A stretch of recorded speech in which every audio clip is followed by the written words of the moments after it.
program tunamkukuda na yedo domba atandika okutambulira ne tundu bali mu mpale Emmanuel Dombo mveka he is going to pay money to force these people to abasasulidde mu New Vision mugende mwogere na yakasajja ko kajozi n'obugalu bindi bwako. Let the MPs get their money.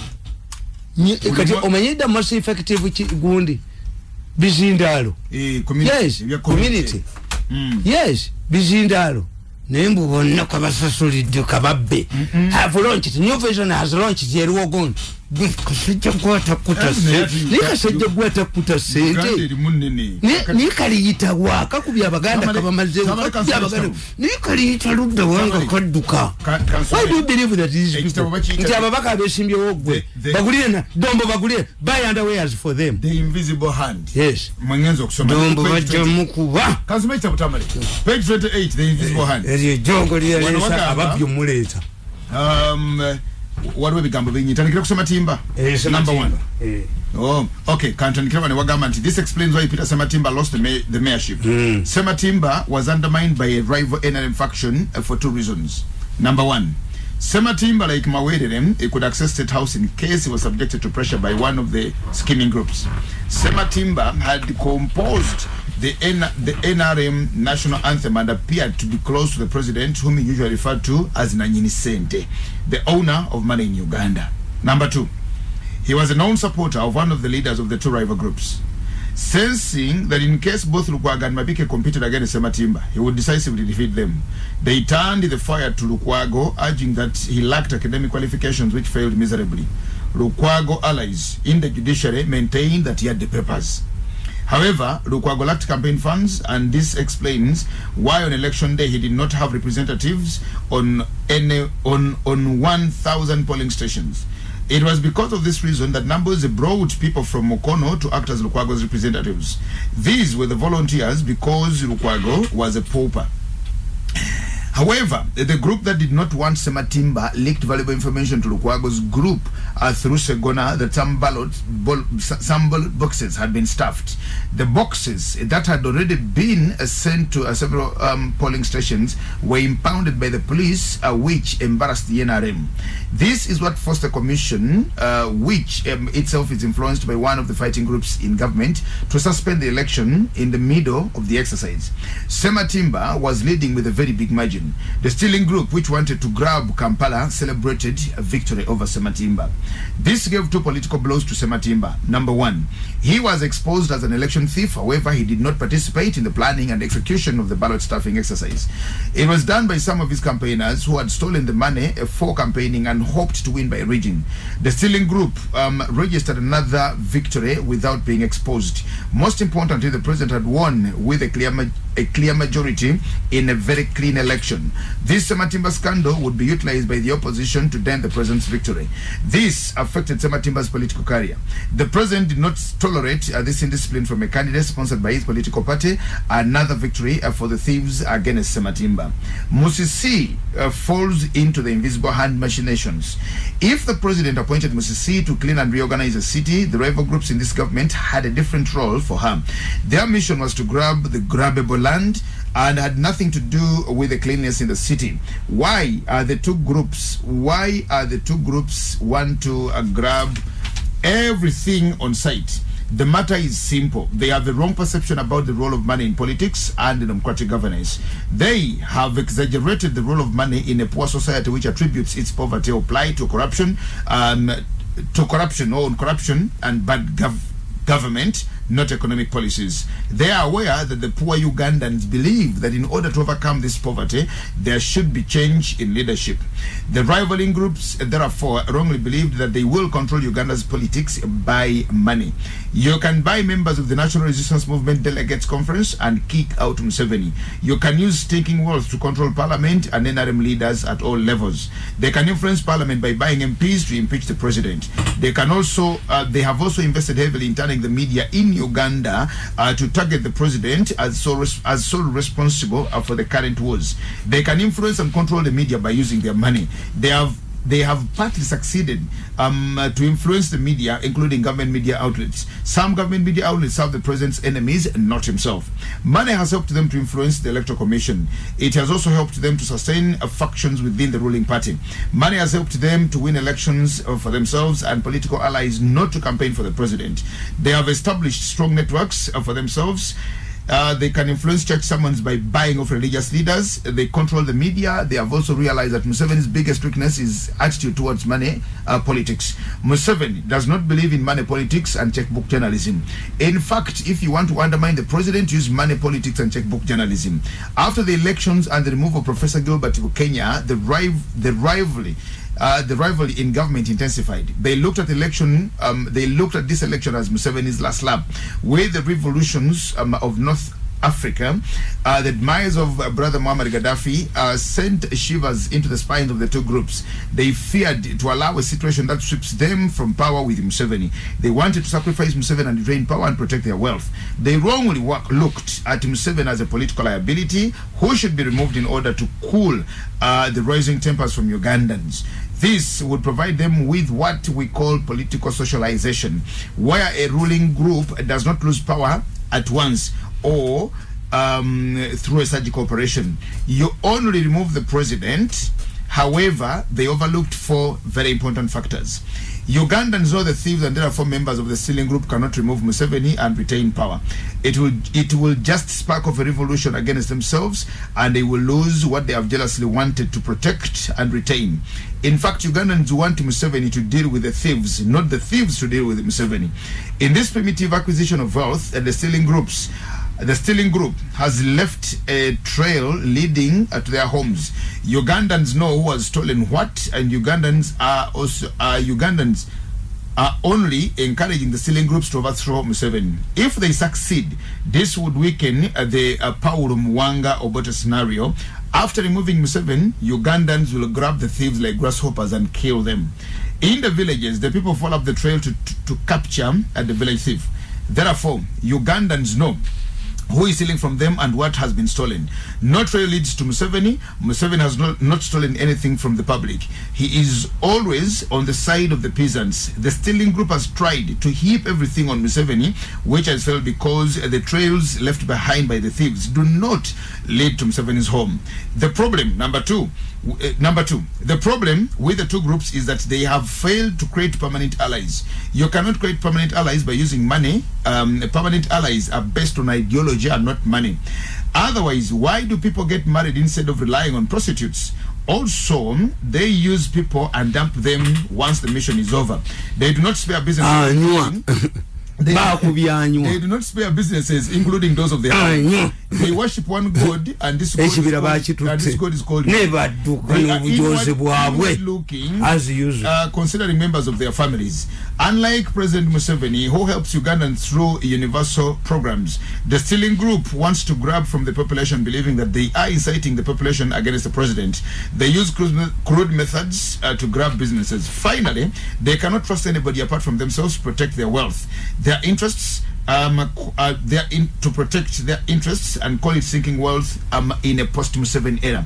This means that it is only the member of their own group who can be trusted with protecting their wealth. Since they have stolen from the people who reclaim their wealth anytime, they fear a situation that removes them from the political influence. This is a grave mistake and miscalculation. No political group can ensure that it will control the politics of a country perpetually. The Italian mafia tried this and failed. Drug traffickers in Latin America also failed. It will be like saying that it is only your wife in the world who is capable of cooking your meals. What will happen if she dies? Politics rotates around alliances. In my book, A Marriage Based on Witchcraft, I pointed out that unlike in Kenya, where the colonial government left assets to the ruling class to grab, in Uganda, the stealing group is grabbing from the population. Stealing from the population is not sustainable. It's like a bomb which will explode with devastating impact any time. It is not sustainable, ladies and gentlemen. Stealing from markets, taxi parks, evicting people from their Ebyama will explode someday and very soon. It would have exploded long ago if President Museveni did not put in place alleviating measures like UPE and USE and prosperity for all and stringent measures against massive evictions. Therefore, it is not surprising that Musisi became a tool of the stealing group, well knowing, or by accident. She ended up operating on their instructions. Those of us who look at things critically we see evidence of the trait of the stealing group in her decisions and the implementation. For example, eviction of General Tinye Funza from the house. It was not done to recover the house to KCCA. No. It was intended to give the house to a member of the stealing group. Hey.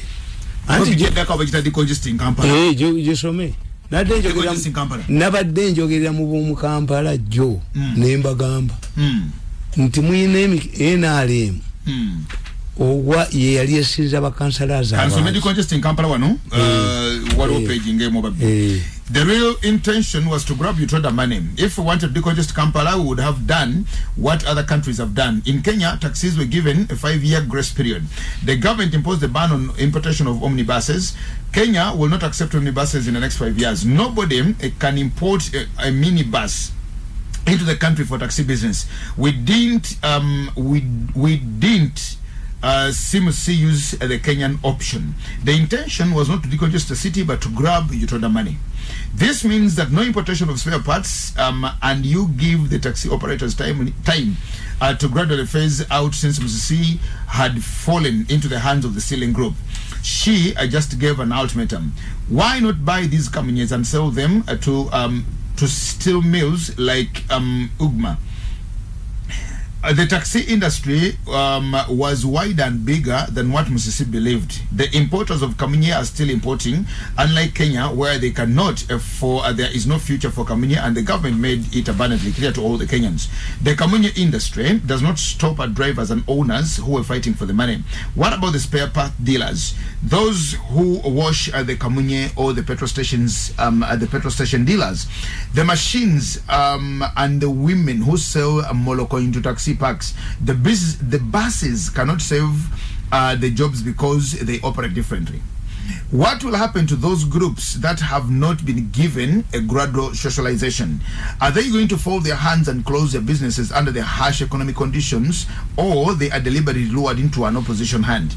What about those with bank loans? How are they going to repay their loans? Those are not these are not so important to the grabbers, but important to society and the stability of the country and the economy. What about the buses? Why do they get a monopoly in the city? Some people are arguing that the taxis can operate in the rural areas. This is stupidity and ignorance on the taxi business. The heart of the taxi business in Uganda is Kampala. That's why even the bus owners want Kampala. Unlike Kenya, which has average cities compared to Nairobi. Uganda's cities are semi-rural enclaves where life is not purely a city life. Apart from the bars, apart from the bars and pubs, much is actually rural life. Many Ugandans, including those in Kampala, walk on foot. This is nothing to do with their income. This is explainable by one answer. It is residual and not rural background. Villagers prefer walking as a converse, which they cannot do while traveling in taxis with foreigners. In Uganda, between 4 a.m. and 5 a.m., the number of people walking on the roads is enough to validate my argument that Uganda does not have traveling passengers to be shared between the taxis and the buses. Taxis operate between 4 a.m. and 10 a.m. They transport those who are going to the markets and school children. From 10 a.m. to 4 p.m., they are not traveling passengers. Why? The answer to that is that we do not have shifts in working places like it is in the developed countries. After work, they return home, which means that there are no passengers for both the bus and taxis. The bus operators who wanted to grab you the money are aware of this. This is why they want a monopoly in Kampala, the center of the taxi money. Why not in the rural areas? If we know that the two groups cannot operate, profitability, what should we do? we should take a bold decision, ban the importation of kamunye into the country, give the operators a grace period, and make it abundantly clear to everybody that kamunyes have no future in Uganda. We can also buy off the kamunyes and surrender them to metal factories to get iron bars. When we start oil production, we shall need low fuel consuming vehicles to get enough oil to sell. This means that we shall transform the kamunye to buses. However, this transformation must be orderly planned and implemented. It should not be another gift to the thieves. Why doesn't Moses see the importation these as important factors? My answer is very simple and tense. Moses is not interested in transforming the transport services in Kampala. She was captured by the thieves who wanted to grab the taxi money. Also, their intention is not to improve the taxis. It is why they are demanding for monopoly, one of the characteristics of the selling groups, wherever they rear their ugly head. They demand for a monopoly for fear of competition. This is because they are not businessmen who operate on business principles. These are looters and grabbers. They do not operate on business acumenship. Ngenaku z'omwezi 19 omwezi gwa July omwaka gwa 2012 wamaliriza ogamba for the future will exonerate me. Yes. Emyaka 8 ejise. Emyaka 8 ejise. Exactly 8 years and a few months. Nabadde ku bulu nakivuba bulu. Bino ila mwaka 8 ejise. Yes. Naye Katonda atuyambi. Koni yagenda eggulu. Joseph Koni n'alumba seminaries 2. Enkulu n'ento. It was not given wide publicity. Major ne minor. Abaana ebikumi nga bina tebadda mu kulabika. Naye ffe era bwe tulina olukisakisa lwa family. Owaffe yali akomyewo teyaliimu ng'abange bwe baawona ebuddu. Walinayo omwana eggulu yali asoma mufaza nga wa family. Konyi bwawamba yali yazze era ng'abange bwe baawona ffe tutuzanyisa. Family nze oyinza okunzanyisa nze alota ekintu kyengenda okulaba nga nkirota kiro olunaku lulamba bwenti nzoyinza okuneebaga emikisa Katonda gyampa gwogimanyi. Waliwo ansonzeemu olugalayi n'emirembe nga waliwo n'abazungu gwe banoonya. Abazungu bamunoonya bandaga ebifaananyi. Mmwe ne mutta n'abantu mu malwaliro banaye mwali badde munneebaza n'ennyabo mwali mwadde ne ssente. I'm telling you, I don't want a medal. Nakuba nabagamba nti battira abantu mu malwaliro batwale organs ne muwakana.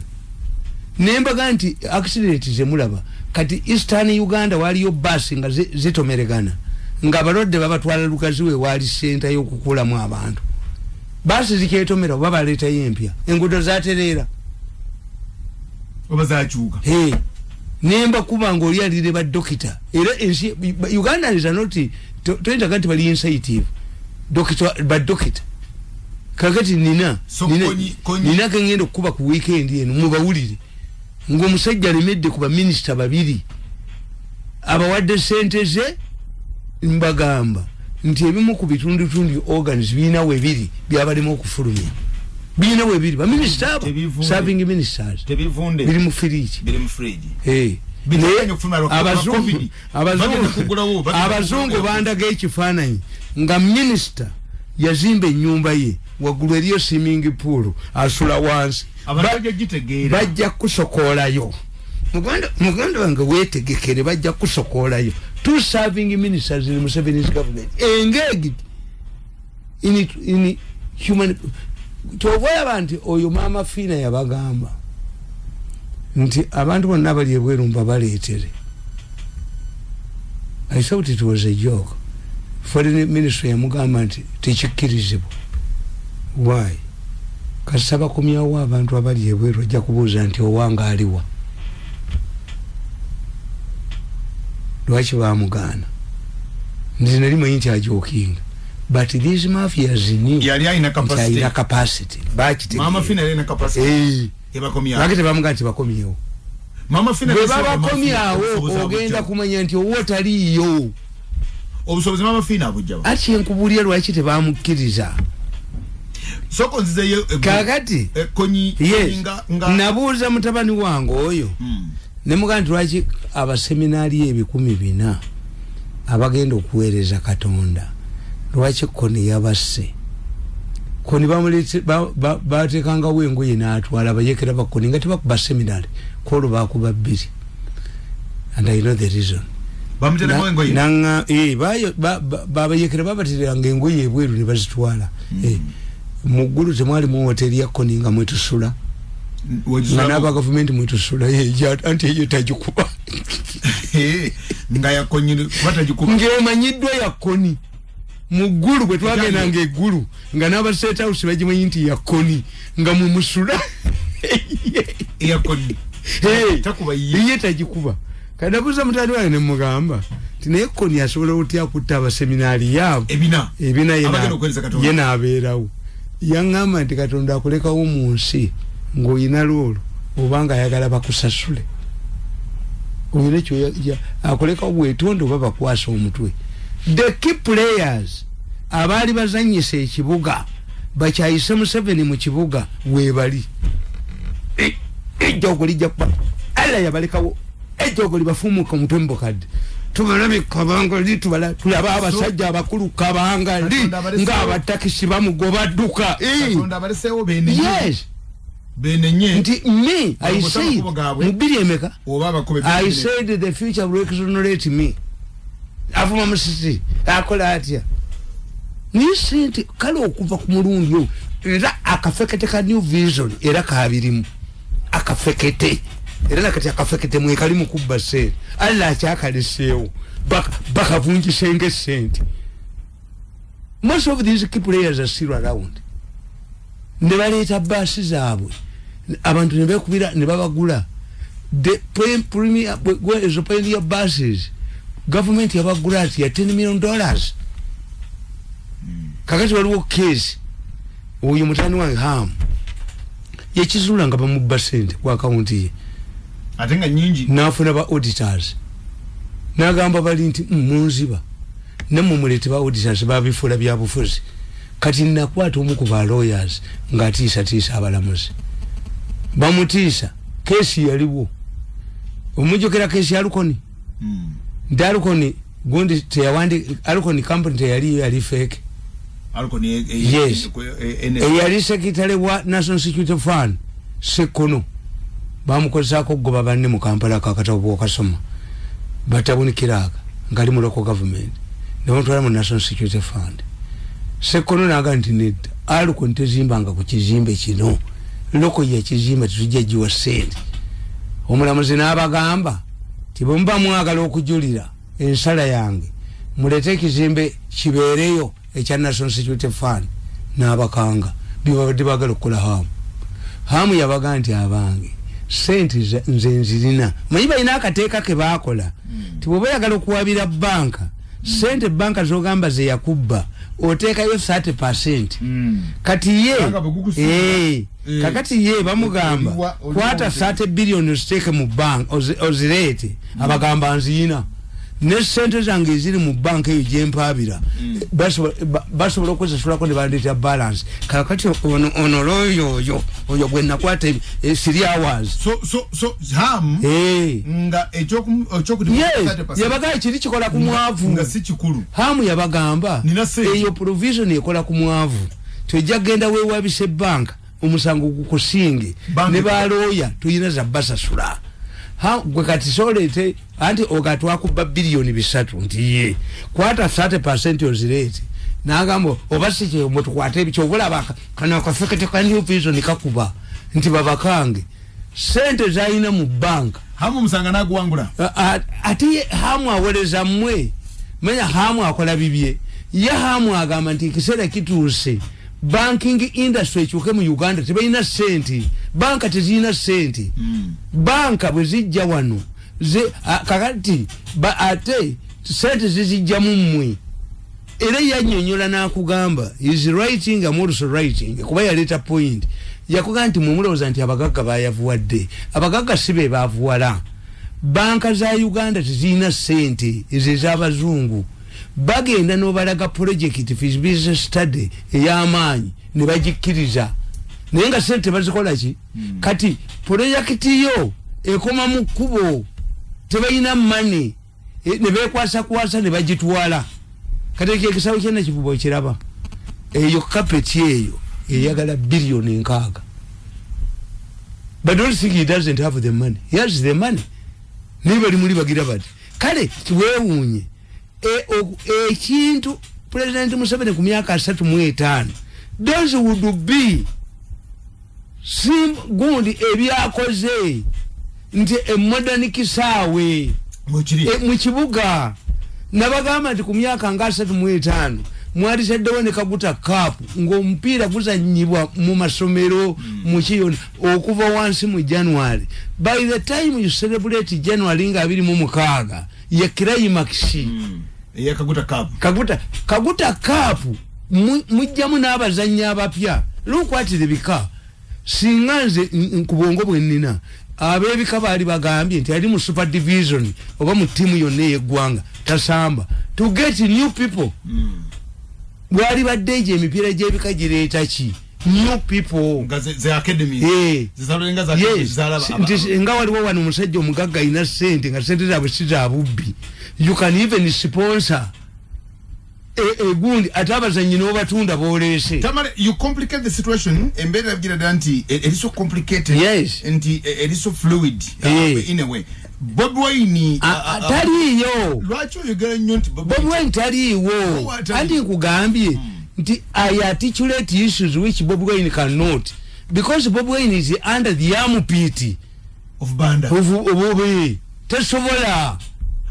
Bano nabo opposition tebasobola ne mawo waabwe opposition yonna yaabwe wabano babwanika baabwe Bobi waabwe bweche baliko kimu kyobola nkugamba tibatuuse ku endi kakati balowooza nti kabagende eno basuule Museveni. Paulo Muwanga yakikola. Paulo Muwanga yakikola asuula Obote. Did he succeed? Yaleta Semwogerere, naleta Bidandi, naleta Kutesa yali minister mu government ya Lutwa. Why? The intention of the Lutwa government was to isolate Museveni as a womonga. Museveni nalemera mu nsiko. Nibibalima bano. Embera ngeri so complicated. Teri complicated. Museveni abamaze. Yesu yokkaja ayina tayina mawulire ndokubalo nabalema. Nti aje protocol ambazijeko bakoze mbwaje tukunku benyon nokwa sinza kola nababa abantu abagala change. It is the end now. Abagala change the mafia because Museveni cannot leave the mafia as powerful as it is. That's one. Ayino jikuba. Two, mafia tena political allies. Nti anywa bamukubye bakuba ono omukazi alwanyisa gundi ono omukazi Muloni is fighting Kadaga for what? Muloni bakuba Muloni yatuma omuntu nankubira essimu timukatuli kimunno omwagaza kirimuga Muloni tamanyi bali ababbi kuyisimba babbi 54 billion bagende kwa Museveni ne bamwegayirira kakati Muloni yali tamanyi nti yenga agamba Kadaga used erongo whistleblower. No, it was not Kadaga. Ate Muloni people I have them on record confessing to the president trying to be ntibaziba na faulting Muloni nanga konso kati okuba Kadaga akolereki nenjogera mu ku bantu be nenga ndi Muloni bwabate yabba otagamba nabali tebabba kubanga yali tamanyi nti bali bene boba kwetikula yabwa amala nayogera nti tebabba kama wo omulaga you're not even tulimu if they store no tamanya kati nabya be masaka yabba bwajja ne yenenya nga go wali overseer kakati ate tulina kye twabba kakati mukapa amanya kakati abe masaka balwana ne town kiraka habisende mbu allegedly nti azibabyaze bamazeeko bazze bogerejiba. No, this is not time to fight him. Kubanga namwe mugenda mu elections mwali badde mu mulwanyisa luli. How can a town kiraka gwe baleeta obulesi gwe tugalira office n'adduka wala byamba okoza abanubbi nze bulonda bibyo zina n'okuzina sekatawa mu mutwale yayogere n'abanubbi police tekuba tear gas mu mutuyambe sekatawa yagala okubba ettaka ly'abanubbi sekatawa mu mutwale mulekeyo sekatawa mu muleke no fe mu byofuzi batugamba nti ekintu kireke kivunde wamera w'ekirala. Uganda is going through nenda babalizizinga tear gas nzina amazina mu ddiiro lyange.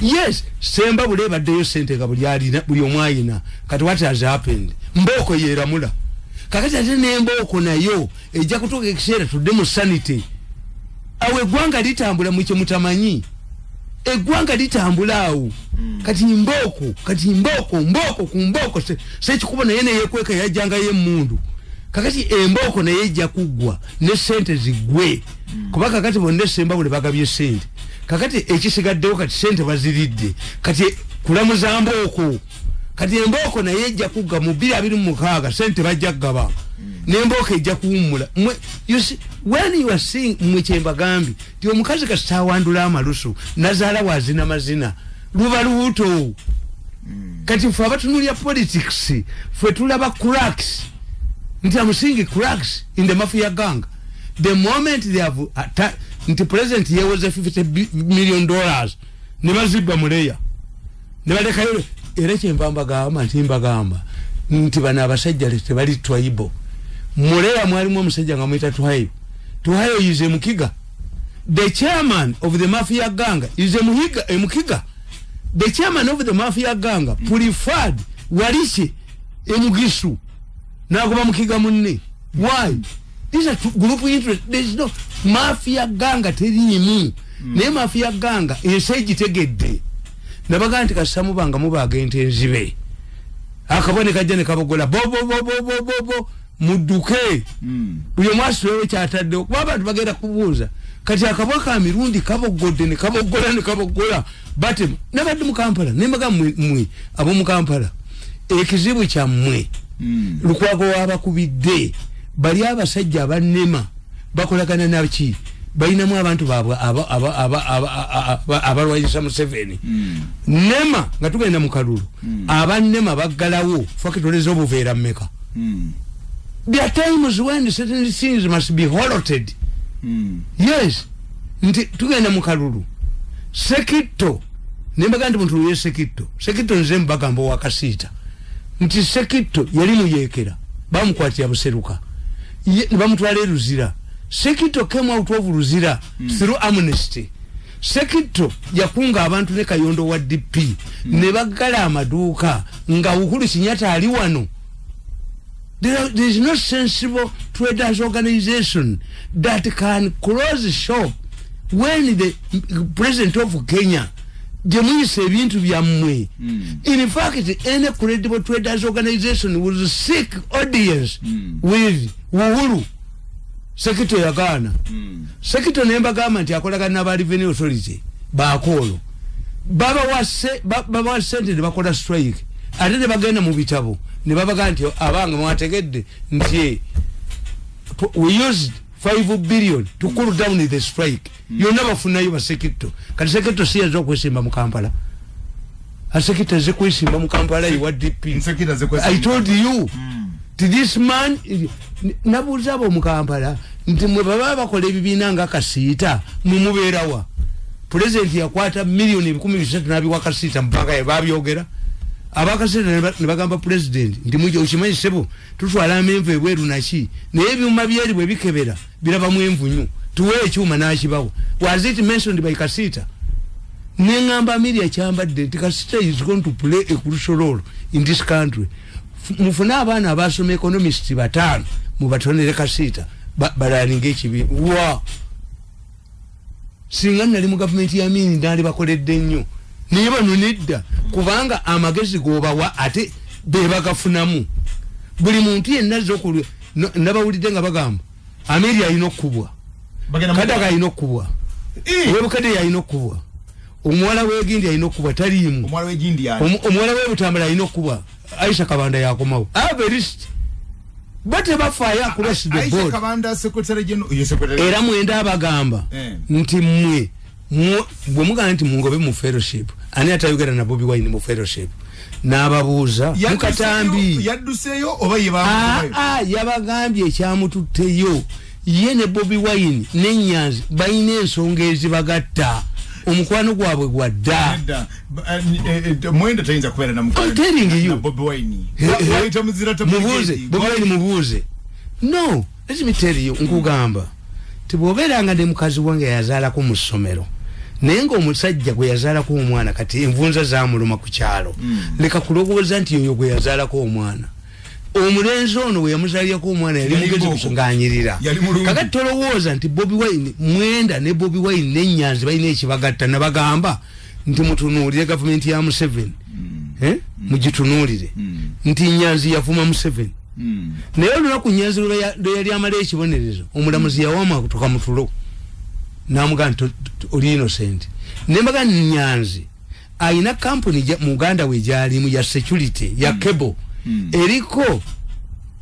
eriko connection ya namu 5 yali suppose kubeera ya government Museveni tayinaako neemu nembaga nti omuwala oyo agikulira ne Besigye mbakulage nga bali mu kifaananyi ekigatta gundi ne gundi kakati Mwenda yabagamba oli munnange twali badda n'ekibiina ffe twakitandikawo ate bwe munneereka mu munnanja bakuba abantu abatayagala Mwenda tebakyawe Bobi Wine ate lwaki kubanga nti bayinza okubanga tebagala gwenoonya kiki ekibagatta because you must understand nti Bobi Wine yaliko omuto Bobi Wine tebamuzaalangako nga mulangira nti is a crown prince Bobi Wine has fought his way. He must have the past. That's why you people you fail to understand. Nti some of us are lucky. Tetulina mazambi manene. Kakati notunuulira nti kalungi bakulaga kalungi ono gwe basibye. Oyo ye mupangisa wa amaanyi ki asibisa nanyini nyumba. Mutugambye nti yafunye court order okuva e Mengo. Ate omulamuzi Kamasanyu asiba ati omuntu atayina court order. Kakati court order ze tuba tukiriza za lubuto za nvi zaki kubanga court order gundi chief justice yagamba katulebe parliament must respect a court order. A court order is a court order. Court order endala eyebirevu bwegenze eri ya lubuto erina okurespektingibwa kati court order enkadde eyebirevu bwezo okubakere ekyaki babakutte kakati koti ode endala eya baby bwevudde Mengo neragira kalungi afulumye ebintu bwempangisa atasasula kalungi ali mukomera kati mutubulire koti ode ebananvi koti ode bayaluto koti ode bayasala embalu koti ode bayakomolwa koti ode gye tukkiriza yawa ejelesi koti oda kanzana Tamale atuliza obudde butuduseko tuli mu dakiika zino ziringa 5 zokka nokumalana nebazanya mukukula kubanga nze mulizo kwa 2010 yebalinye bali ndala wakali kadama akutumidde mama Lydia Lungujja agamba nti jagenda ndabira Tamale Mirundi fe abemawogola tuwagira omwana eyatukuliramu soso omusenze kubanga muganda wa mukulu eryo jogo kati bo bano bali kuyabakuliramu Salongo Nyombi ali Ntebe agamba Tamale mutufu nnyo Bobi Wine yasoma naye Kyagulanyi yatasoma bukale ndoza Kyagulanyi yasoma ndoza Bobi Wine kuba kivudde jeri. Good morning ambassador Mukukuravu. Tamale is really a prophet of doom and he is blessing is a prophet of doom and is blessing our country Uganda. Long live Tamale Mirundi John Kanenja agambye ndoze kigambate doom kye kimukoza obubi doom kye kikukoza obubi ati yeta kya yedda akagamba nti mpugamba ebitiisa nti bwe nkubuulira sikubuulirayo kirungi akwebaziza tobakoze bulungi ndoza kiri kyabadategeeza. Thank you so much Tamale. The God made man, God made man, man made money, money made man. Part of primaries I have exposed the greed and highness on ye Mwidu Muhammad yali kaliro erabo tunaddira wano njabba somera akatabo kabwe na wandeeka nti okulonda kwabwe kwakazi kubagenda kulwanira ko je kiyingi agamba Tamale Katonda akongereko omukono gwo gwekisa owunzike nsi nga olokose kubanga otandise okubikulirwa n'olwebemegero ngabo otandise n'okubikkiriza kakati otandise n'okulaba ebyama abali baŋŋamba bali abasajja bange baŋŋamba nti bayibuli yo si yaffe ffe tebitukwatako naye eri gye yavuddeyo si wabi gitwalire abagimanyi ate nabona abakyala b'ekibinja ekinsabira nakati kwali nanga nti nabali nabo tukola nabo nabali abatambala nga tukola nabo waliwo military police wekolera ne police Eriye ye wa military police kwate motoka zange olabemu omusota Serinya Lukabwe Danieli muliza wa Lulango greetings eranda biranyo CEO wa Miso naganti I am so excited about Zaburi yata numu musamva tanu mukagarata numu musamva and ya subscribe nita atenga yeso miyo jetulaga nze ndabayo yebwa agambi Zaburi twagudde kongo bananga nabikudde Bible ngo sichikola ngana ero mukyalo oli alina okubanga musanyifu ngenda mukubira sichikola ngako ye chairman w'abalokola abansabira mukyalo sichikola ngako Bible mbikudde mbikole tamala ngamenti bikula Bible ngudde mu ngwenjize bujizi bwenti mbikudde Zaburi ye page yorukaga mu mukaga ne lukaga musanvu Omko tell Tamale Mirundi that a believer does not keep anger for more than 3 years. Let him forgive but not forget the banyampi and abarusula nze mukwano gwe honorable Asmani Basalirwa. We are drawing from different backgrounds. Feri mu ndaba ya feye bintu eri jenkugambi jensoka fetugamba kasempala nesoka emyaka 5 okuba kufuse mutegwe temuddingana licho ziba za amanyi nnyo. We shall never work together with these people. Mafia abantu tujja kulaba obugalu bingi adduka tujja kulaba omusajja mukulu adduka waliwo n'abazungu gwe banoonya kana akasajja kaze kakuba abantu be kabonoona era kako kaze okubba sente z'ababaka dombo bajja mukubaba mujjemu empale nankabirwa naye omukazi agenda mukuba naye tumuwone gundi Kizike bebalya sente z'enzige ye yali prime minister's office oyo naye wayimirira naye yetaaga kujja mu mpale Minister Kizike Moses Kizike timwamula bakomunzige Minister Kizike the man who has defeated Yezige is General Kavuma ye yasanga mu bye sente muguze nnyonyi simanyi bilioni mega Kizige rayiro like an envelope. Your record resembles your grey face. Kizige rayiro like an envelope. Respect yourself. Tujja kubatu kwa bye Kizige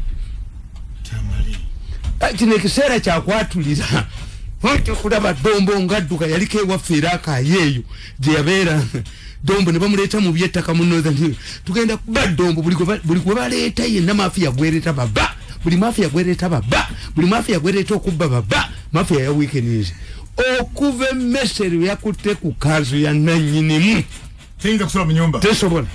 Okay, Anthony Waiswa akwebaza naganti Mirundi eri ba mafia abalimu nga ntundu ba mafia bakulira nga ntundu baka osulo otujjo